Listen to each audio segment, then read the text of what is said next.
ಪ್ರಿಯಾಂಕ್ ಖರ್ಗೆ ಅವರು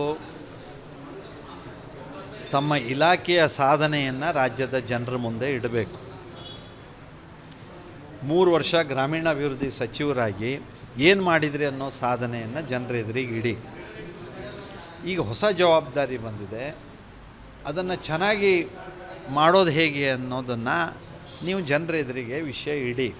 ಜನರಿಗೆ ಏನೇನು ತೊಂದರೆ ಆಗ್ತಾಯಿದೆ, ಏನು ಕಷ್ಟ ಅನುಭವಿಸ್ತಾ ಇದ್ದಾರೆ, ಇದೆಲ್ಲರಿಗೂ ಗೊತ್ತಿರುವಂಥ ಸಂಗತಿ ಇದು.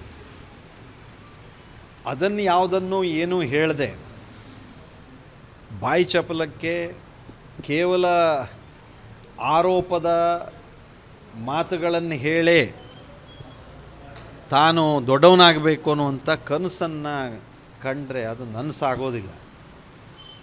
ಹಾಗಾಗಿ ಬೇಜವಾಬ್ದಾರಿಯುತವಾಗಿ RSS ಬಗ್ಗೆ BJP ಬಗ್ಗೆ ಮಾತನಾಡೋದನ್ನು ಬಿಟ್ಟು ಜವಾಬ್ದಾರಿಯುತವಾಗಿ ಆಡಳಿತವನ್ನು ನಡೆಸಿ ಮತ್ತು ಪ್ರಚಾರಕ್ಕಾಗಿ ಈ ರೀತಿಯ ಮಾತುಗಳನ್ನು ಹೇಳೋದನ್ನು ನಿಲ್ಲಿಸಿ ಅಂತ ನಾನು ಕೇಳ್ಕೊಳ್ತೀನಿ. ಪ್ರಿಯಾಂಕ್ ಖರ್ಗೆ ಅವರು ತಮ್ಮ ಇಲಾಖೆಯ ಸಾಧನೆಯನ್ನು ರಾಜ್ಯದ ಜನರ ಮುಂದೆ ಇಡಬೇಕು. 3 ವರ್ಷ ಗ್ರಾಮೀಣಾಭಿವೃದ್ಧಿ ಸಚಿವರಾಗಿ ಏನು ಮಾಡಿದ್ರಿ ಅನ್ನೋ ಸಾಧನೆಯನ್ನು ಜನರ ಎದುರಿಗೆ ಇಡಿ. ಈಗ ಹೊಸ ಜವಾಬ್ದಾರಿ ಬಂದಿದೆ, ಅದನ್ನು ಚೆನ್ನಾಗಿ ಮಾಡೋದು ಹೇಗೆ ಅನ್ನೋದನ್ನು ನೀವು ಜನರ ಎದುರಿಗೆ ವಿಷಯ ಇಡಿ. ಜನರಿಗೆ ಏನೇನು ತೊಂದರೆ ಆಗ್ತಾಯಿದೆ, ಏನು ಕಷ್ಟ ಅನುಭವಿಸ್ತಾ ಇದ್ದಾರೆ, ಇದೆಲ್ಲರಿಗೂ ಗೊತ್ತಿರುವಂಥ ಸಂಗತಿ ಇದು.